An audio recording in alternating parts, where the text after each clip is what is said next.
ano pa ang makapagdudulot o hindi makapagdudulot ng saya sa pagsasama ng mag-asawa?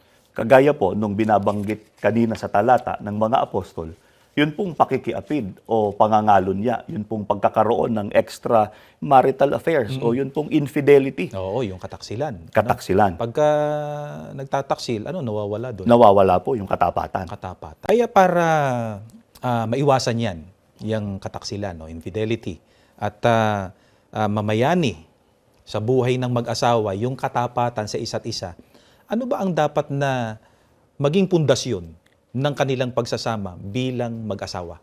Ganito po ang sagot sa atin ng mga apostol sa pamamagitan po ng pagtuturo ng Apostol Pablo. Oo. Dito po sa Efeso 5, ang talata po ay 25. Ganito po ang ating mababasa na itinuturo po sa atin ng banal na kasulatan.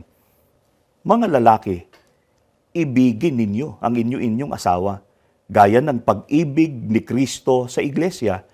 Inihandog niya ang kanyang buhay para rito. Ito po ang tamang layunin sa pag-aasawa sa panig po ng mga lalaki. Dapat ay pakakasalan niya, kukunin niya bilang asawa ang isang babae sapagkat siya po ay kanyang iniibig.